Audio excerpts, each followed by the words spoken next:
안녕하세요. 책 읽는 아줌마 엔다줌마입니다.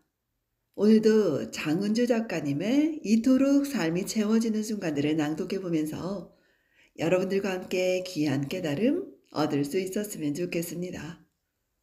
낭독 시작하겠습니다. 운동화가 무기력한 일상을 바꾸다. 만약 당신이 방향을 바꾸지 않는다면 당신은 결국 지금 향하고 있는 곳으로 갈 것이다. 노자. 느긋하게 여행하는 삶이 오래 지속될 줄 알았다.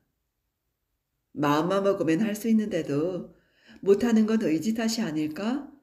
그런 생각을 하며 육아를 해도 편하게 다닐 수 있는 날들을 꿈꿨다. 하지만 상황은 그렇게 마음대로 되지 않았다. 이전에 즐기던 자유는 잠시였다. 그런데 육아는 그에 비해 몇 배나 길었다. 도대체 언제 끝날지 그저 매일이 막막하기만 했다. 모두가 바빠서 육아는 늘 혼자만의 몫이었다. 육아의 집안일까지 모두 감당하는 게 벅찼다.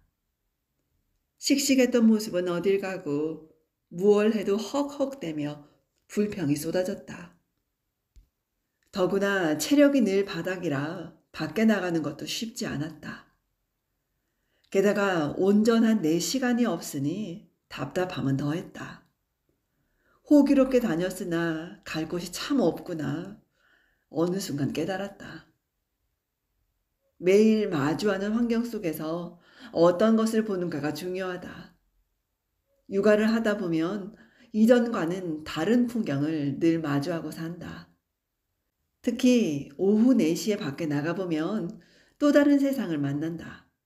주변이 온통 노란 차들 뿐이다. 어린이집 하원 차량과 학원 가는 아이들을 태운 승합차들이 거리를 채운다. 사방에서 밀려오는 노란 차들 사이에서 내 존재를 확실하게 느끼게 된다. 아, 아이들을 픽업하고 일상을 이렇게 보내는 게 전부인가? 그런 생각마저 들었다. 더 이상 이렇게 살면 안 되겠다 싶어 그만둔 직장이었다. 그런데 아이를 키우며 집에 있다 보니 그 직장마저도 그리웠다. 맞지 않는 옷이라도 걸치고 있을 걸 그랬나 하는 생각이 스멀스멀 올라오기도 했다. 집에만 있으니 시간이 어떻게 가는지도 감이 안 온다. 일주일은 아이들이 어린이집을 가는 평일과 가지 않는 주말로만 구분될 정도였다. 하루에 집안일과 아이를 돌보는 일 말고는 할 게 없었다. 아무리 생각해도 답이 안 나왔다.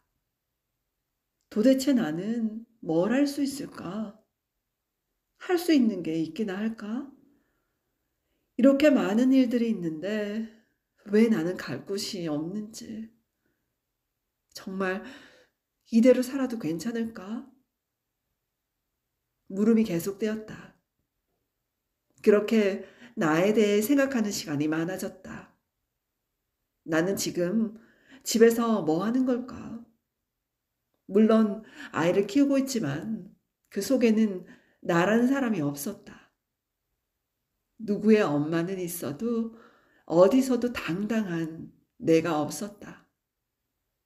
존재감이 사라진 게 슬펐다. 아이들이 커가는 모습을 보면서 육아의 보람도 느꼈다. 하지만 어느 순간에 아이들은 훌쩍 커서 자신의 길을 갈 것이다. 그때 나를 찾기엔 너무 늦지 않을까? 마음이 답답해졌다. 무엇부터 시작해야 할지 몰랐다. 조금이라도 방법을 찾아보기로 했다. 당장에 나가서 일을 할 수는 없어도 찾다 보면 길이 보이겠지. 노트를 펼치고 좋아하는 것과 하고 싶은 것들을 적어봤다. 나름 진지하게 고민하며 써내려갔다. 노트를 가득 채웠지만 그래도 여전히 생각 속에 갇힌 것 같았다. 쓴다고 당장에 달라질 건 없었다. 역시나 방법은 멀구나. 아무리 살펴봐도 답이 안 나왔다. 생각한 것들을 행동으로 움직일 수 있는 시간과 거리는 지극히 제한되어 있었다. 여기저기서 막히니 의욕이 생기지 않았다. 이럴 때 당신은 이런 데 소질이 있는 것 같으니 이쪽 분야가 좋겠네요. 라고 누가 명쾌하게 알려주었으면 싶었다. 그 존재만으로도 한 걸음 움직일 용기라도 생길 텐데. 주변에는 그럴 만한 사람이 하나도 없었다. 차 한잔하러 오세요. 육아정보 공유해요. 언제든지 환영해요. 하는 사람들은 있었다. 수다 떨고 시시콜콜 남편과 자식 이야기하는 걸 좋아하는 사람들은 많았다. 한두 번은 재미삼아 그들 틈에 있어 봤다. 그러나 패턴은 늘 똑같았다. 대화는 흘러갈 뿐이고 결론은 없었다. 집에 돌아오면 더 허전해졌다. 사람들이 줄 수 있는 도움은 한계가 있다. 어떻게든 스스로 방법을 찾는 것밖에 없었다. 가끔 육아일기를 쓰며 나를 돌아봤다. 노트에 쓰다 보니 내가 조금씩 보였다. 너무 오랫동안 다른 모습으로 살다 보니 어떤 사람인지 잊고 있었던 것이다. 그 생활이 전부인 줄 알고 하루를 살아내기에 급급해 있었다. 생각하는 대로 살지 않으면 사는 대로 산다는 말이 맞다. 생각하지 않으니 그저 사라지는 대로 나를 단정하고 그렇게 하루를 견뎠다. 더 이상 그런 생활을 이어가고 싶지는 않았다. 나를 위해 무엇 할 수 있을까 고민하다 나가서 걸었다. 다른 변화를 주려면 시간도 돈도 많이 든다. 하지만 걷는 건 할 수 있을 것 같았다. 우연히 공원 벤치에 앉아 지나가는 사람들의 모습을 봤다. 다들 무슨 이유로 저렇게 행복한 건지 걷는 사람들마다 밝은 표정이었다. 웃을 일이 많아서 웃는 사람이 얼마나 될까? 웃다 보니 행복해지는 것이다. 그래, 매일 운동화 끈을 메고 나가자. 갈 곳을 찾다가 동네 주변을 어슬렁거렸다. 발길이 닿는 곳으로 가보고 탐험가의 눈으로 그저 여기저기 구경하며 걸었다. 그게 걷기의 시작이었다. 매일 정해진 시간만 되면 운동화를 신고 나갔다. 처음에는 낯설고 힘들었지만 반복했다. 할 수 있는 게 그것밖에 없었기에. 시간이 지날수록 운동화를 신는 일이 차츰 즐거워졌다. 이런 세상을 이제까지 모르고 살았구나. 밖은 집에만 있을 때는 몰랐던 것들을 하나씩 일깨워 주었다. 누구에게나 인생의 전환점이 있다. 살다 보면 어떤 계기로 생활이 딱 바뀌는 그런 순간이 온다.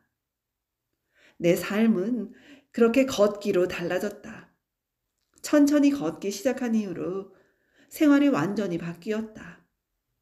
틈나는 대로 계속 걸었더니 어느새 걷기가 일상이 되었다. 길 위에서 끊임없이 나를 돌아본다. 그 순간 떠오르는 생각에 집중한다. 홀로 걸으며 생각하는 그 시간이 좋다. 마음먹은 순간 한 번의 행동이 얼마나 대단한지 직접 경험해보지 않으면 모른다. 생각만 하지 말고 직접 느껴보라. 운동화가 당신의 삶을 바꿀 수도 있다. 지금까지 장은주 작가님의 잊도록 삶이 채워지는 순간들을 낭독해 보았습니다. 오늘도 좋은 날 되십시오, 여러분. 오늘 저는요, 이 책의 어느 구조를 읽고 너무너무 많이 울었답니다. 지금까지 들어주셔서 감사해요. 엔다줌마였습니다.